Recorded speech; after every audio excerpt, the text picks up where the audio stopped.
الحمد لله رب العالمين والصلاة والسلام على سيد المرسلين أما بعد. Allah Tabaraka wa Ta'ala tells us in His glorious book in Surah Al-Qamar, chapter 54 and verse 49. And this is a continuation of the importance of pondering Allah's creation. Ibadat al-tafakkur, that act of worship is to think about Allah's creation, to appreciate Allah's beautiful names. And in this verse, Allah says, إِنَّا كُلَّ شَيْءٍ خَلَقْنَاهُ بِقَدَرٍ.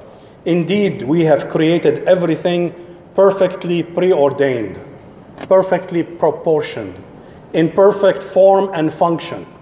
This is a verse that is inviting us to inspect everything that we see and everything around us, including ourselves. Because that's how we're going to appreciate the greatness of Allah. When you look at His creation, the perfection of creation shows you how perfect the Creator is.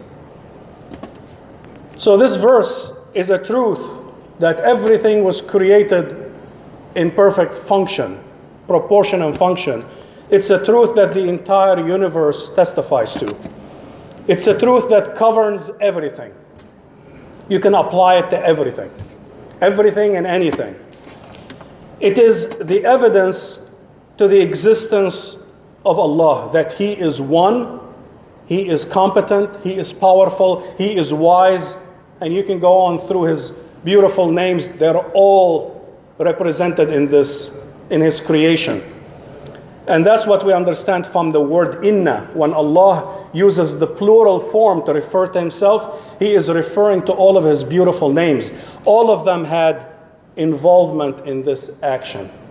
His wisdom, His ability, all of His beautiful names are involved in His creation.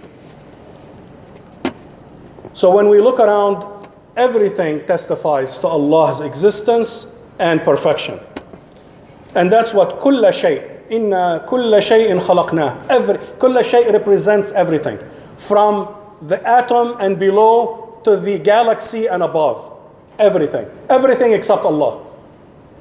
كل شيء خلقناه. He created everything in existence, and everything is created with wisdom, with ability. هو الخبير. He is the expert. So when you look at humans, you look at plants, you look at animals, inanimate objects, the sun, the moon, anything you look at has ayah, has a sign in it pointing to Allah's perfection, to Allah's existence and perfection. Allah said, everything خَلَقْنَاهُ بِقَدَرٍ, with perfect form and function. It's perfect in essence, in nature, in proportion, in the time and place, in interaction, in reaction. Everything is perfect in Allah's creation. When you enter a room and you see the switch right there at the proper height, proper location, it tells you that whoever put that switch there was an expert. He knew. There was designs, there were studies. They didn't put the switch down on the floor so you have to bend down and turn the light on. It's at the perfect height for when you enter, when you reach out. Everything is, the location of it tells you that whoever put it there had a lot of studies, had a lot of research, put it in the perfect place. So everything in creation, if we contemplate it, will show us the perfection of Allah. We can start with earth that we live on. Everything about it is biqadar. The size of it is perfect. If it was any bigger, gravity would be heavier. Good luck walking. If it was any smaller, you take one step, you fly. You can't keep anything on the ground. It's perfect. Its shape is perfect. The rotation gives you day and night. The rotation at an axis gives you the seasons in different hemispheres. It could have rotated in another place where one side is always sun and it burns up, and everything else on the other side is always dark and it freezes. No life can be on it. بقدر. كل شيء خلقناه بقدر. It orbits around the sun, so you get the 4 seasons. And while it's summer here, it's winter on the other side, and vice versa. Now you can have summer fruit in winter because they ship it from different places. That's from Allah's wisdom and His perfect creation. The distance of Earth from the sun is perfect. We get the sun, we get the heat, we benefit from it. We're not too close where we burn and not too far where we freeze. Look at the other planets. You can't live on them. Our location is perfect. The percentage of oxygen and hydrogen, nitrogen in the air is perfect for breathing. Any more, everything will be combustible. It'll just explode. Any less, we can't breathe. Everything بِخَلَقْنَاهُ بِقَدَرٍ. There was wisdom in the proportions of how much oxygen is in the air. Plants, they consume carbon dioxide, which we give, and gives us oxygen that we need. There's a symbiotic relation between us and plants. That's the design of Allah Ta'ala. These were not created by chance, by mistake. There is interconnectivity between Allah's creation. If you want rain, in order for it to rain, there are so many things that have to work together in order for rain to come down. And that's not by chance. The mountains are placed at perfect spots, because the mountains, Allah described them in two words in the Quran. Autad, and as stabilizing for the layers, because you got different layers on earth. As the earth is moving, you need something to stabilize them. So it's like a stake in the layers of the ground holding them together. And the other one is to make the rotation of the earth, to stabilize it. We are moving thousands of miles an hour. We don't feel it. Everything is stable. Everything is, it feels like we're standing still, but we're not. From the time I started the khutbah till now, we've gone thousands of miles in space. You have to think about it at how perfect Allah's creation is. The proportions of land to oceans. If you look at it, it's 29% land, the whole earth, 71% is oceans. If that ratio was less, now the evaporations, because we need 4/5 for the evaporation so you can get rain. Because water, you either boil it to evaporate it, or it takes bigger surface areas to slowly evaporate at room temperature. There's a design in there. There's a great design in having earth, the ground, the land being 29% versus 71% for water. That ratio is from a designer who knows what is best. Plants, as I talked about plants and seeds last Jummah, they're another of Allah's creation that points to His knowledge and His perfection. You look at watermelon. Watermelon does not grow on trees. Why? Good luck walking under it.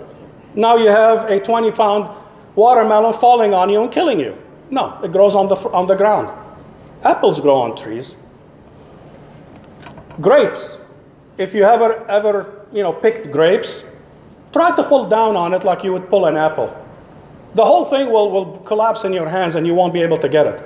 It's got a little knot at the top. Allah designed it so you just twist it, the whole thing comes, and now you can take it and you can sell it or eat it. It's by design. إِنَّ كُلَّ شَيْءٍ خَلَقْنَاهُ بِقَدَرٍ. The design is perfect. The finer touches are all there if we contemplate it. You look at the fruit. You don't have all the fruit ripen at the same time, and now what do you do with it? You get the cherries first, and then you get peaches, and then you get other fruit, and then apples at the end of the season. There's always fruit, so you can benefit from it. And now we don't have 1 month where all the fruit comes in, and what do you do the rest of the year? It's going to go bad before you even eat it. There's design in it where every tree, everything produces on a schedule. You look at crops that we need, like wheat and corn. They don't grow. You don't go check the corn. Is it done? Oh, the next corn. Is it done? No. Is it? No. It all ripens at the same time. So you can harvest it all at the same time. But tomatoes and other things, they give slowly. One day you pick a bushel, next day you pick half a bushel. It gives you over time. You don't ripen all at the same time because there's wisdom behind it. These things are not, we take for granted. We look at it and we take for granted and never think for a second that whoever designed these properties in creation was wise, was competent, was knowledgeable. Animals were created biqadar. You look at the cow. It produces 4 times more milk than it's needed for its calf. The calf only needs 20% of the milk that's produced by the cow. Why is that? Allah designed it so we can benefit from the extra milk, so we can drink it, we can sell it, we can do something with it. If the cow only produced enough milk for its calf, what do you do with it? Now it costs you more to raise a cow than you can sell it or benefit from it. Nobody will raise cows. Nobody will raise animals. Everything is designed biqadar, with perfect function and perfect proportions. You look at the fly. Flies lay millions of eggs, but Allah's wisdom makes them only live for 2 weeks. They don't live more than that. If they live more than that, we'll be in trouble. The whole earth will be filled with flies. Now, good luck. Everything is created biqadar, with wisdom. Our bodies, if we look at it, are in perfect proportions. Your hand, the size of the hand, we're not dragging hands on the floor. The joints are in the right place so we can use them. When you sit to eat, you're not like a cat where, the joint only works one way. You have to go down to the food. No, you bring it to your mouth. All the location of the eyes. You have 2 eyes so you can see in 3 dimensions. You have 2 ears so you can tell where the sound is coming from. And the 2 ears work miraculously. The brain calculates the difference in microseconds of this, when the sound reaches one ear versus the other, tells you the sound is coming from here or from here so you can move. You have 2 ears, you don't have 1 ear. Your nose is above your mouth so you can smell what you're about to eat, because certain things your nose tells you, no, do not do it. That's bad. You only need 1 mouth.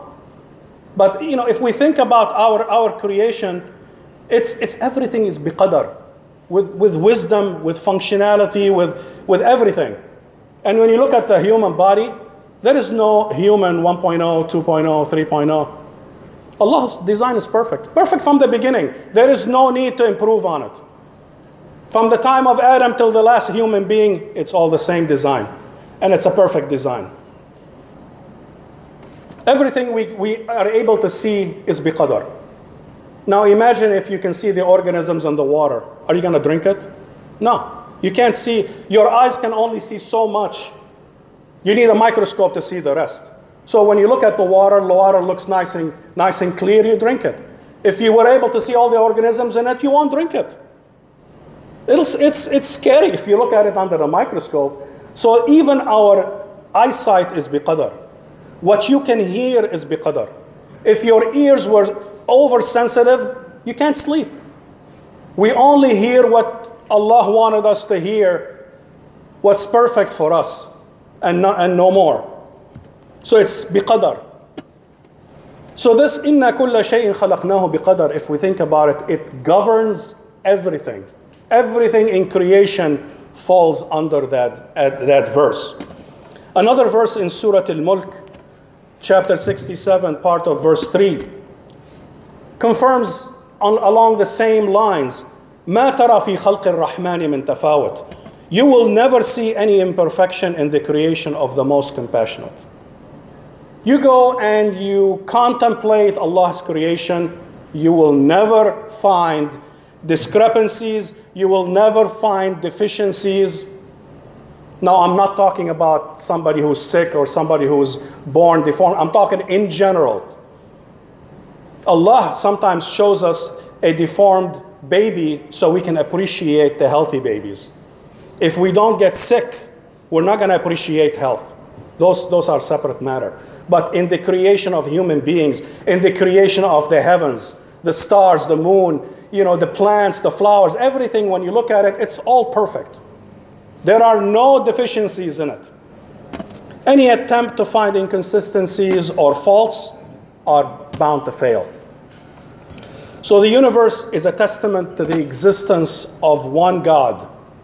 And this God is powerful, wise, competent, knowledgeable, and you can list his beautiful names against it. So the idea, it's the perfection of creation leads you to the perfection of the Creator. When you look at the most beautiful car you can even think of. I mean, I'm not gonna, Lamborghini or whatever the car of choice that you love. When you look at it, what do you think?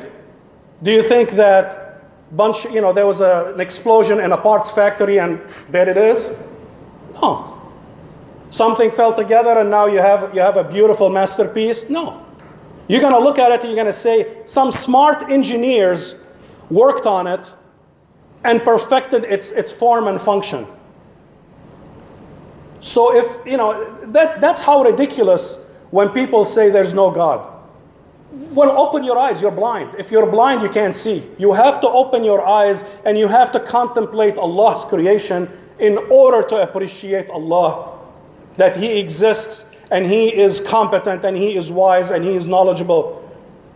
You have to open your eyes, you have to contemplate. That's why contemplation, just sitting with yourself, do it in the morning, do it after Fajr, do it anytime. Sit and look around you and say Subhanallah and contemplate and think about it.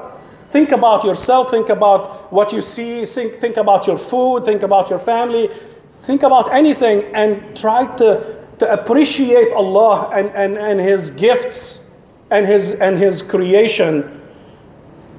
That's what, a lot of these verses in the Quran, they're inviting us to contemplate. That used to be the ibadah from the time of Sayyidina Ibrahim alayhi salam. It's a great ibadah that gets you to Allah the fastest, the quickest, and from the biggest, the widest door. You want to reach Allah? Contemplate His creation. To understand who He is and to appreciate His beautiful names. أقول قولي هذا واستغفر الله لكم فاستغفروه إنه الغفور الرحيم.